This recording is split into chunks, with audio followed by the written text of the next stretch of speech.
నమస్కారం. Welcome to our channel. నేను మీ పద్మావతి. తెలంగాణలో ఏడాది పరిపాలన పూర్తయింది. మరి కాంగ్రెస్ హయాంలో ఎలా ఉందో ఆ పరిపాలనని ప్రముఖ ప్రొడ్యూసర్ చిట్టిబాబుతో మాట్లాడి తెలుసుకునే ప్రయత్నం చేద్దాం. నమస్కారం సార్. నమస్తే. సార్, యాక్చువల్‌గా తెలంగాణలో కాంగ్రెస్ పార్టీ వచ్చి ఆల్రెడీ ఇప్పుడు మనకి చాలా ఏళ్ళు గడిచిపోయినాయి. కానీ ఇప్పుడు పరిపాలనలోకొచ్చి ఒక సంవత్సరం అనేది పూర్తయిపోయింది. కాబట్టి ఈ పరిపాలన మీకెలా అనిపించింది అసలు మీ మాటల్లో? దుష్ట భూయిష్టమైన, దుర్మార్గమైన, దుర్నీతి, దుస్సాహసమైన పరిపాలన జరుగుతుంది. హ్మ్. ఇక్కడ ఈ పరిపాలన 100 సంవత్సరం వంచన జరిగింది తప్పితే ప్రజా వంచన జరిగింది తప్పితే ప్రజాపాలన జరగల. వాళ్ళు ఇచ్చిన హామీలు ఒక్కటి నెరవేర్చట్లేదు. అన్ని అబద్ధాలు. 9వ తారీఖే పదవులు ఎలాగానే 9వ తారీఖే మొత్తం రుణమాఫీలు చేస్తామని ఇంతవరకు చేయలే. హ్మ్. ఇంతవరకు ఏది 47,000 కోట్ల రుణమాఫీ ఉంటే హ్మ్. 22,000 కోట్లు చేసి ఇంకా వచ్చే జనవరికి చేస్తాము, మళ్ళీ ఫిబ్రవరికి చేస్తాం హ్మ్. అని పిచ్చి మాటలు పడుతున్నారు. బస్సులు అన్నారు, బస్సులు కొనేస్తాం. ఆడాళ్ళకి గొడవ లేకుండా ఇంకా ఎక్కువ బస్సులు వేస్తా ఉన్నారు. ఒక్క కొత్త బస్సు కొనలేదు. హ్మ్. ఆటో వాళ్ళ పరిష్కారం చేస్తారని ఒకటి చేయలేదు. రీ పిల్లలకి స్టూడెంట్స్‌కి రీయింబర్స్‌మెంట్ చేయలేదు. ఉద్యోగాలు పాత ఆల్రెడీ పాత గవర్నమెంట్‌లో చేసిన ఉద్యోగాలు అదేదో కొత్తగా వీళ్ళు జీవో ఇచ్చి వీళ్ళేదో చేశాడు ఇంతవరకు. అన్ని అబద్ధాలు, అబద్ధాలు, అబద్ధాలు. హ్మ్. అబద్ధాలతోటి అధికారంలోకి వచ్చారు. మార్పు అని మాకు అవకాశం ఇవ్వడని వచ్చారు. వచ్చిన తర్వాత ఇప్పుడు పరిపాలన అనేది లేదు. సూట్ కేసులు ఏర్పాటులోనే వాళ్ళ పాలన సాగుతుంది. ఈ హ్మ్. 1 ఇయర్ అంటే సూట్ కేసులు ఏర్పాటు చేయటం, అధిష్టానానికి పంపించడం. మొన్న హ్మ్. మహారాష్ట్ర ఎన్నికలు, జార్ఖండ్ ఎన్నికలకి ఇక్కడ నుంచి సూట్ కేసులు వెళ్ళినాయి. ఇక్కడ నుంచి కర్ణాటక నుంచి. హ్మ్. ఇప్పుడు రాబోయే ఢిల్లీ ఎన్నికలు. ఈ కాంగ్రెస్ యొక్క డీఎన్ఏ, కాంగ్రెస్ యొక్క పాలసీ ఏంటంటే వాళ్ళ ప్రభుత్వం ఏ రాష్ట్రంలో ఉన్నా హ్మ్. సూట్ కేసులు 3 నెలలకు ఒకసారి మూటలు అవసరాన్ని బట్టి సూట్ కేసులు ఘనమైన మూటలు సూట్ కేసులు అధిష్టానానికి వెళ్ళాలి. హ్మ్. ఆ ఏర్పాట్లో ఉన్నారు తప్పితే ప్రజల పాటల గురించి ఆలోచనలు లేదు వీళ్ళు. ఆ హ్మ్. ఏర్పాట్లో ఉన్నారు. ప్లస్ ఎవరు ఎక్కువ చేయగలరు. కోమటిరెడ్డి వెంకటరెడ్డి ఎక్కువ సూట్ కేసు బలమైన ఘనమైన సూట్ కేసు రెడీ చేస్తాడా? ఆయన కన్నా ఎక్కువ రేవంత్ రెడ్డి చేస్తాడా? హ్మ్. ఎక్కువ రేవంత్ రెడ్డి చేస్తే కంటిన్యూ అవుతాడు. లేదంటే రేవంత్ రెడ్డి రెండో కృష్ణుడిగా లేకపోతే కోమటిరెడ్డి వెంకటరెడ్డి రెండో కృష్ణుడిగా వచ్చేస్తాడు. హ్మ్. ఈ ఈ బాధ, ఈ గొడవ, ఈ గోస తప్పితే ప్రజల సమస్యలు అనేది వీళ్ళకి లేదు. హ్మ్. ప్రజల సమస్యలు అనేది ఎక్కడిక్కడ మూటల కోసం ఇప్పుడు హైడ్రా ఒక డ్రామా. హ్మ్. హైడ్రా నిజంగా సిన్సియర్‌గా చేసేట్టయితే ఓవైసీ దీన్ని కొట్టాలి. పొంగులేటి ఇంటిని కొట్టాలి. ఇంకా అనేక మంది డబ్బున్న వాళ్ళకి కొట్టాలి. అది కాకుండా పేదల గుండెల మీద తంతావేంటి? పేదలు వాళ్ళు రక్తాన్ని చెమటగా మార్చి రూపాయి కూడబెట్టుకుని అర్ధరాత్రి రాత్రనక, పగలనక, ఎండనక, వాననక ఒక పూట తింటూ, ఒక పూట తినకుండా కష్టపడి పేర్చుకొని రూపాయి పేర్చుకొని కట్టుకుంటే ఇల్లు, ఆ ఇళ్ళకి పర్మిషన్ మీరే ఇచ్చింది. మీ మీ అధికారులే ఇచ్చారు. కరెంట్ పర్మిషన్ ఇచ్చారు. వాటర్ పర్మిషన్ ఇచ్చారు. డ్రైనేజ్ పర్మిషన్ ఇచ్చారు. మీరే ఇచ్చారు. ఆ స్తంభాలు మీరే ఏశారు. మీరే చేసి అప్పుడు మా వాళ్ళు పందికొక్కుల్లా మేశారు. వాళ్ళు ఇచ్చేశారు. కానీ ఇప్పుడు మళ్ళీ మేము మేయాలి. కనుక మేము తీసేస్తామంటే ఏమన్నా జ్ఞానం ఉందా? హ్మ్. జ్ఞానం ఉందా? ఈ వాళ్ళకి ఆ పునరావాసం కల్పించండి. ఇప్పుడు ఓవైసీది పగలగొట్టమంటే అకాడమిక్ ఇయర్ అని టైం ఇచ్చారు కదా! వీళ్ళకి లోన్లు కట్టుకోవాలి, బ్యాంకు లోన్లు కట్టుకోవాలి. మీరు కూల్చేస్తే బ్యాంకు లోన్లు ఊరుకుంటారు. బ్యాంకు లోన్లు కట్టాలి. వాళ్ళ ఆస్తికి విలువైన వా ఎంత విలువ ఉందో అంత విలువైన ఆల్టర్‌నేటివ్ ల్యాండ్ వాళ్ళకి చూపించాలి. టైం తీసుకోండి. టైం తీసుకొని చెప్పండి, కూల్చండి. అంతేగాని రాత్రి వచ్చేసేసి గుండెల మీద తన్నినట్టు పేదల గుండెల మీద ఎందుకు తన్నారు? ఎందుకు ఈ పని చేశారు? బిల్డర్స్‌ని భయపెట్టటానికి. హ్మ్. బిల్డర్స్‌ని అందరిని కంగారు పెట్టడానికి. సో, కంగారు ఆళ్ళు అనుకున్నది లక్ష్య సాధన అయిపోయింది. బిల్డర్స్ అందరూ బిల్డర్స్‌ని భయపెడితే వీళ్ళకేమొస్తుందంటారసలు? మూటలొస్తాయి. హ్మ్. ఇంకేమొస్తాయి? మూటలు. సో, హ్మ్. బిల్డర్స్‌ని భయపెట్టాలి. భయ బ వాళ్ళు సక్సెస్ అయ్యారు. బిల్డర్స్ భయపడ్డారు. ఎందుకొచ్చిన గొడవ వీటితోటి మనం పెద్ద పెద్ద కన్‌స్ట్రక్షన్స్ ఉన్నాయన్నీ గబుక్కున కూల్చేస్తామంటే ఎక్కడ పోతామని వాళ్ళు కాంప్రమైజ్‌కొచ్చారు. మూటలు ఇచ్చేశారు. అందుకని ఇప్పుడు నిదానంగా పర్మిషన్‌లు ఉన్న వాటిని మేము కూల్చము. ఎలా కూల్చామని పర్మిషన్‌లు ఉన్నాయి. ఎలా కూల్చారు మొన్న? హ్మ్. ఇప్పుడు అంటున్నారు అంతా అయిపోయింది రంగనాథ్ మాటలాగా పర్మిషన్‌లు ఉన్నాయి కూల్చమని రంగనాథ్ అంటున్నాడు. హ్మ్. ఇయన్నీ ఇప్పుడు ఎందుకు అనలా? ఇగ మూటలందిని ఇప్పుడు అంటున్నారు. అలాగే మూసి చంద్రబాబు పీరియడ్‌లో మొదలెట్టారు గతంలో. ఆ తర్వాత ఏమి చేయలేదు. చంద్రబాబు అంతే కదా! మా అనౌన్స్ చేయటమే కానీ దాని ఫినిషింగ్ ఉండదు కదా! అనౌన్స్ చేశాడు. అది చేయల. తర్వాత రాజశేఖర రెడ్డి గారు వచ్చారు. ఒక 4 అడుగులు నడిపించాడు దాన్ని. తర్వాత ఆయన ఆ తర్వాత బీఆర్ఎస్ మా ప్రభుత్వం వచ్చింది.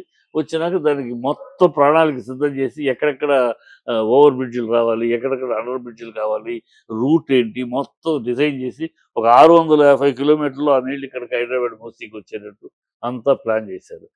మొత్తం ప్లానింగ్ జరిగింది. ఈ లోపల ఎన్నికలు వచ్చినాయి, మీరు గెలిచారు. ఆ ప్లాన్ సిద్ధంగా ఉన్న ప్లాన్ ఎగ్జిక్యూట్ చేయకుండా ఈయన ఏదో పెద్ద బ్రెయిన్ చైల్డ్ లాగా దానికి ఏదో బిల్డప్ ఇచ్చుకుని ఈయనకి కొత్త ఐడియా వచ్చినట్టు, ఇది 10 ఏళ్ళ 20 ఏళ్ళ నుంచి ఉన్న ఐడియానే, దాని ఎగ్జిక్యూషన్ బీజేపీ బీఆర్ఎస్ ఒక స్టేజ్కి తీసుకెళ్ళింది. ఇప్పుడు నువ్వు చెయ్యాలి. కాకుండా దాని డిజైన్ మార్చి 6500 కిలోమీటర్లు వచ్చి దాన్ని 12,880 కిలోమీటర్లు డిస్టెన్స్ అలా తీసుకొచ్చి 1280 కిలోమీటర్లు దాన్ని మొత్తం అలా చుట్టి తీసుకొచ్చి, అంటే ముక్కుని ఇలా చూపించేదాన్ని ఇలా చూపిస్తామని ఎందుకు అలా తీసుకొచ్చాడు అన్ని జిల్లాల నుంచి? అక్కడ ఆ జిల్లాకు ఒక కాంట్రాక్టర్, 4 కాంట్రాక్టులు అవుతారు. ఇదైతే ఒకే కాంట్రాక్టు ఒకడే ఇస్తాడు. ఎంత ఇస్తాడు? సరే 4 కాంట్రాక్టులు అయితే 4 దగ్గర పిండుకోవచ్చు. అంటే గవర్నమెంట్ ఫండ్స్ ని ఇంకొంచెం ఎక్కువగా పెంచడం కోసం ఇలా చేశారు. పెంచి తద్వారా కమిషన్లు కోసం పెంచాడు. ఇది వీళ్ళ కార్యక్రమం అంతా ఎక్కడ డబ్బులు వస్తాయి, ఎలా డబ్బులు దోచుకోవచ్చు, ఎలా వంచన చేయొచ్చు, ఈ పాలన తప్పితే వీళ్ళది అబద్ధాల ఆరబోత ప్రభుత్వం, అవినీతి ఆశ్రిత పక్షపాత ప్రభుత్వం, అబాధ్యతతో కూడిన ప్రభుత్వం, అబద్ధాలు మభ్యపెట్టి ప్రజలను మభ్యపెట్టి మోసం చేసే ప్రభుత్వం. ఈ ప్రభుత్వం ఒక దగాకోరు ప్రభుత్వం. అంటే కాంగ్రెస్ పార్టీ ఎక్కడ దొరికినంత దోచుకుందామన్న ఆలోచన తప్పితే ప్రజలకి మంచి చేయాలన్న ఆలోచన లేదు. ఉండదు. కాంగ్రెస్ డిఎన్ఏ అదే. కాంగ్రెస్ డిఎన్ఏ ఎట్లా అంటే 5 ఏళ్ళు అధికారులకు ఏదో ఒక అబద్ధాలతో ఇంకోటితోటి ఎట్లాగో ఇన్కమ్ తీసుకున్న ఇతర పార్టీ 10 ఏళ్ళు ఉండబట్టి ఇన్కమ్ ఏదో వచ్చేస్తారు, ఏదో దూరతారు. దూరిన తర్వాత 5 ఏళ్ళు అధిష్టానానికి ఎంత మూట ఇవ్వాలి, ఎంత పెద్ద మూటలు అధిష్టానానికి ఇవ్వాలి, మనం ఇంకో 10 ఏళ్ళకి సరిపడా మనం ఎంత సంపాదించుకోవాలి, ఈ సంపాదన మార్గాలు అధిష్టానానికి పంపించేటానికి సంపాదన ఈ డబ్బులు మార్గాలు చూస్తారు. 5 ఏళ్ళు అయిపోయినా ప్రజలు తరిమి కొడతారు. తరిమి కొట్టినాక మళ్ళీ గోతికాడు నక్కలా కూర్చుంటారు. మళ్ళీ ఎప్పుడు అవసరం దొరుకుతుందని మళ్ళీ అబద్ధాల చిట్టాతో రెడీ అవుతారు. మార్పు అని ఇంకోటి అని తయారవుతారు. వీళ్ళ బతుకంతా అందుకని దేశం మొత్తం మీద వీళ్ళని తరిమి కొడతారు. ఇక్కడేదో తంతి గాలి బుట్లు సడన్ గా కాంగ్రెస్ వచ్చింది కానీ దేశం మన గుజరాత్ అన్ని దేశాలు మన మహారాష్ట్రలో పోయే, అంతకుముందు హిమాచల్ ప్రదేశ్ ఎక్కడ చూసినా వీళ్ళకి తిలోదకాలు ఇస్తున్నారు ప్రజలు భారతదేశంలో. ఇక్కడ కూడా ఇదే లాస్ట్, దీంతో తిలోదకాలు అయిపోతాయి. వీళ్ళేదో అసలు సంబరాలు చేసుకుంటారు. సిగ్గు ఉండాలి, సిగ్గు శరం ఉండాలి. ఓ సంవత్సరం సంబరాలు అంటే ఎందుకు చేసుకుంటున్నా అంటే మళ్ళీ ఉంటానో ఉండను. ఎప్పుడు రేవంత్ రెడ్డి పెద్ద మోటార్ సర్వీ చేస్తే కోమటిరెడ్డి వెంకటరెడ్డి రెడీగా ఉన్నాడు. ఆల్రెడీ సోనియా నాకు చెప్పింది, నువ్వే ముఖ్యమంత్రి కానీ అనుకోని పరిస్థితిలో రేవంత్ రెడ్డి చేసావు, నీ ఛాన్స్ నీకు వస్తుందని చెప్పింది అని రెడీగా ఉన్నాడు, మోటార్లన్నీ రెడీ చేసి. సో ఎప్పుడు కోమటిరెడ్డి వెంకటరెడ్డి దూసుకొస్తాడో అని వస్తే తను సీటు చిరిగిపోద్ది. సో ఈ లోపల 1 ఇయర్ ఒక సెలబ్రేషన్ చేసేసుకుందామని కకుర్తి పడి రేవంత్ రెడ్డి సగంలోనే పరిపాలన పూర్తక ముందు దిగిపోవచ్చు అని అంటున్నారు. 100% వాళ్ళు ఆల్రెడీ 3 తయారు చేశారమ్మా. 3, మొదటి కృష్ణుడు, రెండో కృష్ణుడు కోమటిరెడ్డి వెంకటరెడ్డి, మూడో కృష్ణుడు బట్టి విక్రమార్క. కృష్ణుడు అనడానికి మీనింగ్ ఏంటి అసలు? అంటే ఏ రూపంతో పోల్చుతున్నారు? అంటే మనకి వీధి నాటకాలు ఉండేవి ఇదివరకు. ఉన్నాడు భాగవతం ఉంటే పొద్దున్నే తెల్లారులు ఉండేది. సో తెల్లారులు ఒకే కృష్ణుడు అంటే చేయలేడు కదా, గొంతు పోతుంది. అందుకని కొంతసేపు 6 గంటలు 9 దాకా ఒక కృష్ణుడు ఉండేవాడు. మళ్ళీ 9 గంటల దాకా ఇంకో కృష్ణుడు కంటిన్యూ మ్యాటర్ కంటిన్యూ అవుతూ ఉంటుంది. ఇంకో కృష్ణుడు వస్తాడు అంతే, రూపం మనిషి మారుతాడు అంతే. తర్వాత తెల్లారుజాము మళ్ళీ 4 గంటలు ఇంకో కృష్ణుడు వస్తాడు. 1, 2 కృష్ణులు వస్తూ ఉంటారు. తెల్లారులు కార్యక్రమం జరుగుతుంది కదా. అట్లాగే ఇక్కడ పరిపాలన సాగుతూ ఉంటుంది. రోజుకు 5 ఏళ్ళకు ఒక కృష్ణుడు వీళ్ళకి ఆనవాయితీ. బీజేపీ కాంగ్రెస్ కూడా లక్షణమే అది.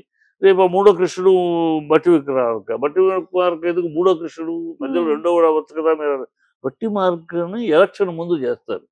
2008 దళితుడు ముఖ్యమంత్రిని చేశాం, ఓట్లు ఇవ్వండి, దళితుడు ముఖ్యమంత్రి చేశాం, సింపతిని ఉపయోగించి కులాన్ని ఉపయోగించి బట్టి దళితుడు ముఖ్యమంత్రి చేసిన ఘనత మాదే, మాకు ఓట్లు అయినా అప్పుడు మళ్ళీ ఓట్లు అడుక్కోవచ్చు. ఇది అందుకని అతను ట్రంప్ కార్డ్ గా పెట్టుకున్నారు. 2027 డిసెంబర్కు లేదా 2027 మార్చిలోనో చేస్తారు. 1 సంవత్సరం అతను దళిత ముఖ్యమంత్రి. ఈ మధ్యలో ఇప్పుడు ఇతను డిసెంబర్ దాకా ఉంటాడా, రేపు జూన్ దాకా ఉంటాడో ఈ మోటార్లను బట్టి తెలిపోతుంది. సో 2వ కృష్ణుడు రెడీ.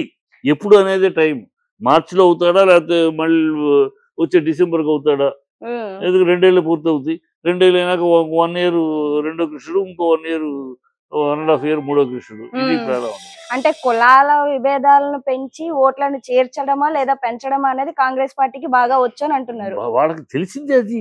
ఉమ్, వాళ్ళకి ప్రజల్ని పాలించి ప్రజల మెప్పు పొంది పరిపాలన చేయడం చేత కదా వాళ్ళకి. ఉమ్, వాళ్ళది ఈ చెల్చటం, వాళ్ళలో వీళ్ళకి తంపులు పెట్టడం, ఇంగ్లీష్ కూడా ఎలా అయితే డివైడెడ్ రూల్ చేస్తారో అదే కల్చర్ వీళ్ళు. ఉమ్, విడదీయటం, మనుషుల్ని విడదీయటం, విడదీసి అది చెప్పడం. చూడండి, నిన్న ఎవడో కాంగ్రెస్ ఎంపీ ఎమ్మెల్యే ఉమ్, బుద్ధుందా వాడికి, యలమలు అని పేరు పెట్టి తిడుతున్నాడు. ఉమ్, యలమలని బూతులు తిడుతున్నాడు.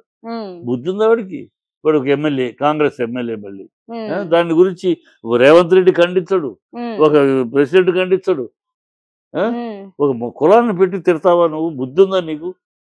స్పీకరు వాళ్ళు అంతు చూస్తాను యలమలు అని పేరు పెట్టి ఉమ్, మళ్ళీ తర్వాత అంటాడు నేను కేసీఆర్ని ఉద్దేశించి అన్నాను కానీ అందరూ యలమలు కాదు అని.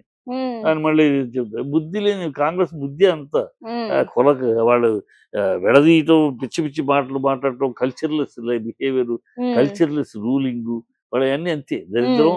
అదే చెప్తానే, నాటికి నేటికి అస్థినాపరికి తాకట్టు పెట్టు ఈ భ్రష్ట